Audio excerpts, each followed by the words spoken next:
So Batman is in the gaming news headlines, so you know I had to jump here and talk about this stuff because I can't help myself. The rumors, in case you haven't seen them, is that Rocksteady is apparently working on a new Batman game once again. It might be in the early stages. Sony might be involved. Look, to be totally honest, I have no idea the validity of the rumors. I'll link the sources in the description down below. They could be true, they could be not. We have no idea.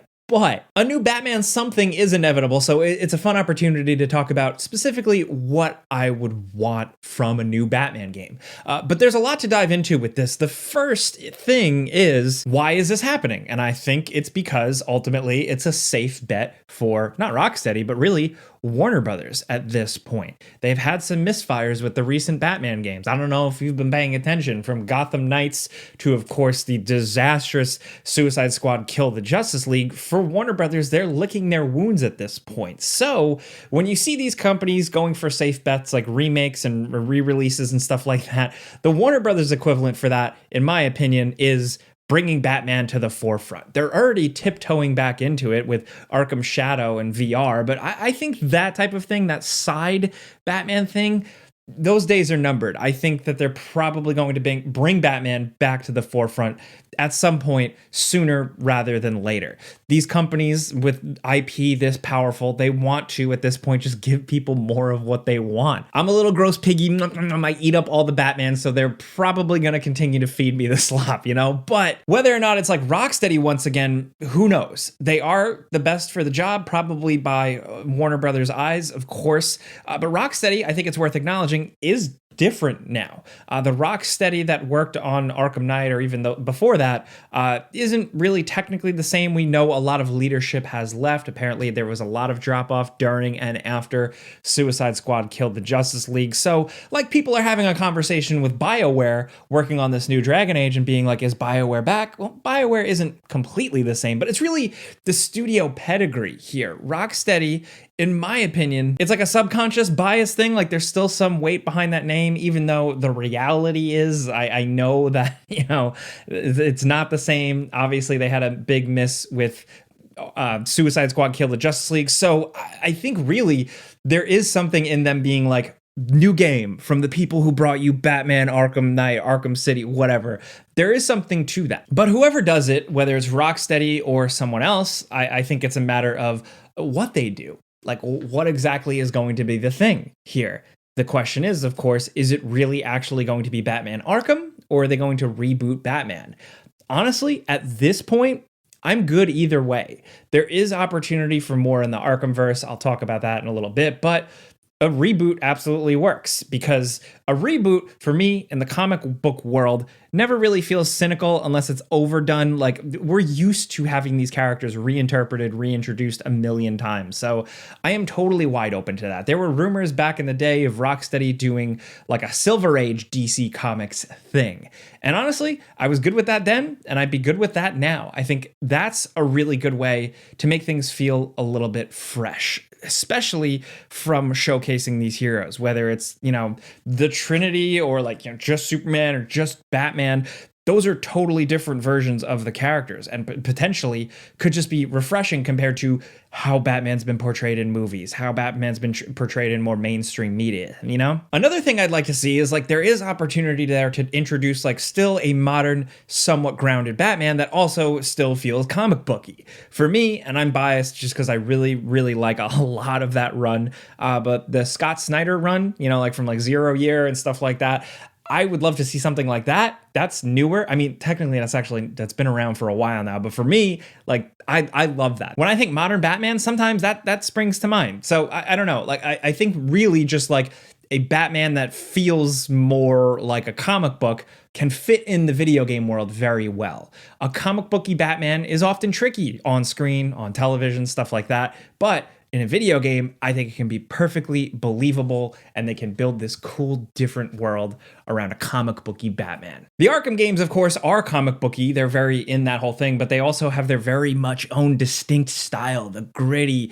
muscly, rainy feeling to it all. So I will say, let's jump to that then. If it is more Arkham, I think that's a reality as well. And I don't mind, because it's of two ways. If they don't go along with it anymore, that's fine, because Kevin Conroy, of course, has passed away. I think that story is good on its own, wrapped up. They tried to bring it back a little bit with Suicide Squad, and I did not like that. But the Joker story is over. Like I said, Kevin Conroy is no longer around to do it. So it's a good time for that entire Arkham chapter to close.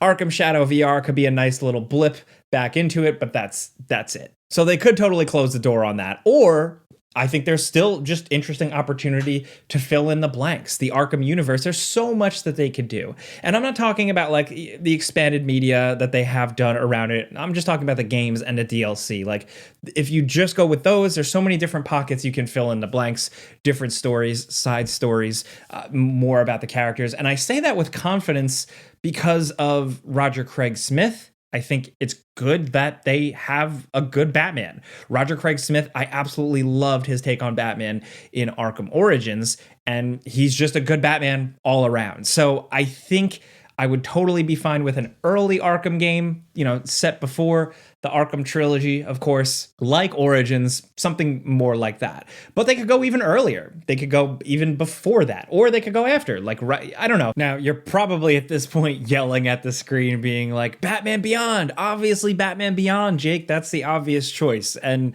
yeah, of course I was going to mention that. I think with Batman Beyond, it's interesting because I would like to see it either way. They could either completely just go for the Batman Beyond thing or try and do a new spin on it. I'd be happy either way. But I mean, there's been a lot of comics with Batman Beyond. I really like the show. The show went from 1999 to, I believe, 2001. That really kicked off the whole Batman Beyond, mania for some fans. And those 3 seasons, the first season was really the strongest in my mind from like my memory, but man, it was just like its own different thing. It was really, really good. Just how it played around with the Batman lore and played with these characters, but kind of stuck with the flair and the feeling of the animated series.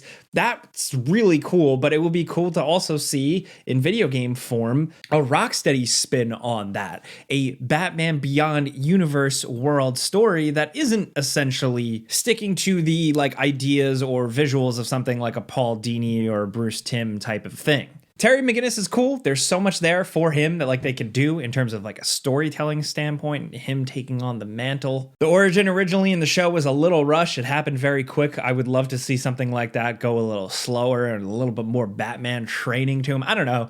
There's a lot they could do with that too. Yes. And speaking of Batman, I've actually been trying to get more like him, both mentally and physically, specifically through strength training. It has health benefits. It makes you stronger, but it's a body-mind thing, really. Confidence is key, and I've been trying to get my health in order, and thankfully, today's sponsor, Trainwell, has really helped with that. I've had a difficult relationship with exercise and being consistent for years now, so I jumped into Trainwell in like about July to try something different, and I've been using it ever since, legit. If you don't know, essentially, Trainwell matches you with a real personal trainer that you can communicate with, and you get one of the most advanced workout apps. It's super easy to get going. You answer a couple of questions and then you get matched and meet with a real personal trainer. My personal trainer is awesome. I can message him whenever I want for questions and stuff, because sometimes if I'm doing a workout, I'm like, am I doing this right? And having someone on the other end to help me out with real genuine knowledge and also the accountability, knowing that somebody has my back, has just made such a difference. Also, this is just a happy accident, but it's the quality of their trainers. My trainer is a gamer, so that definitely helps. But the app itself is awesome with detailed workouts that can be updated. You have a bunch of tracking. Using Trainwell has been great, so that's why I personally reached out to them to help sponsor a video. Hopefully more than one, but seriously, that accountability has made such a difference. So if you want to check it out, just click the link in the description down below, because the first 100 people to sign up with my link, they get 14 days free plus $25 off their first month. That's a big deal. So again, click that link in the description down below. The first 100 people are going to get 14 days free and $25 off their first month. And big thanks to Trainwell for sponsoring this video. Now let's get back to it. But ultimately, I think one of the big things I would like to see is Robin. I think there is something to be done here with, so like we have the Tim Drake Robin, so we could either get more background on that and see the Tim Drake Robin story kind of told in a video game, which would be cool for people to see, many people probably for the first time. But any Robin, really. I would love to see the original Dick Grayson in the Arkham universe. We really only see him as Nightwing, so there's so much opportunity to go back and do something there. But I mean it specifically because, again, a lot of mainstream audiences haven't really been exposed to a good, genuine Robin story and why Robin is necessary in the mythos of Batman, why it makes sense, why it fits, why it's Batman and Robin, not usually just Batman. Like, there is something special there. There's so much potential that hasn't really been tapped. Just the Bat family in general. I said it with Gotham Knights. You know, there's so many good Bat family stories that just are kind of still tucked away in comic books. And I know many people read comic books, but there's possibilities for that stuff to be shown to more people, and more people get hooked on the rest of the Bat family and not just Batman. There's opportunity to cover new ground as well. So, I mean, number one, I think the Joker, no more Joker. I think the Joker story has been done well enough. They did a little bit of course, in like Arkham Origins. There's so much Joker. We're totally done on that. But throughout the Arkham games, we have seen so many villains come and go, and a lot of the intention behind them was that Batman had already dealt with them multiple times. A lot of the villains that we've seen peppered throughout the Arkham games are villains that Batman has locked up, dealt with, had the origin story already. So there's so much opportunity to go back and delve into those villains. Ventriloquist, they could, do a little bit more with Clayface or Solomon Grundy, people who just showed up for like one big boss battle. There's something there. We could do more of the criminal empire stuff and just keep it more grounded and less fantastical. A lot of the criminal empire stuff is very intriguing in the Batman world. Obviously, it's been doing pretty well in the Batman media and the Penguin show. People are into that level of intrigue. Do Hush for real, or do Zaz for real, or I know everybody loves the Court of Owls, right? Everybody always says, do the Court of Owls, do the Court of Owls. I think Court of Owls is kind of like overplayed or overhyped sometimes, but there is opportunity to make it a cool and iconic thing. Hell, it's been so long, they could try their hand at their own fun, creative spin on like the Phantasm and go that route. Or, dare I say, and this is very dangerous, but try and make their own cool new villain. I've already thrown a lot at you guys, but what I'm trying to get at is that for me, what I really want is, I think there is still a lot of potential. There's still a lot of juice to squeeze from the Arkhamverse. There's lots of opportunities for fun storytelling, introducing players or just casual Batman fans to more concepts, more characters. And I say that as someone who is conflicted, right? Like, I'm happy with Arkham being wrapped up and done, and we get a new video game Batman. But it's hard to let go. It's hard to let go, right? When those games were so good. The look on your face when you saw him. Who'd have thought? The big bad Batman, scared of his own reflection. So I'm definitely of two minds. It is definitely a tricky thing. They could go either way. I'm curious to see what they do with the Wonder Woman game if that ever comes out. Just like the atmosphere, the tone, the setting, how that feels. Is that going to feel like Arkham? Is it going to feel like something totally different? We could see that and think, oh man, it would be cool to see a Batman in that universe, and then go from there. I don't know. I think, and I'm biased, but there's always opportunity with Batman. It's a rich, exciting character, but also just like an interesting, weird world that like I will never get sick of at this point. So yeah, that's why I'm doing this video. I'm keeping this one short and sweet. No need to milk it or anything like that, but I just wanted to kind of throw that out after seeing the headlines recently. So let me know what you think about the possibility of a new Batman game with Rocksteady possibly being involved.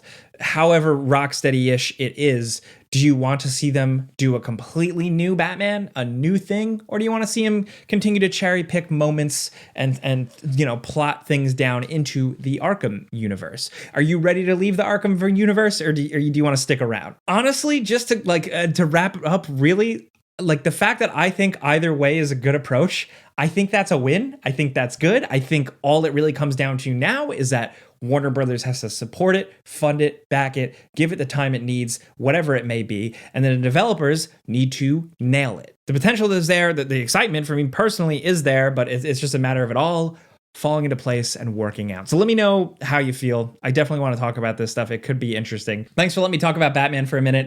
If you're new around here, I just talk about stuff I like. I put out stuff, I talk about stuff I find interesting or stuff I really enjoy, because I feel like the internet needs more of that sometimes. So yeah, if you get it, clicking the like button helps me, as does checking out the sponsor of this video. Like I said, Trainwell. All you got to do is click the link in the description down below to get 14 days free and $25 off on your first month. But I'm Jake Baldino. Thanks for watching. Subscribe because video games, pizza's on me.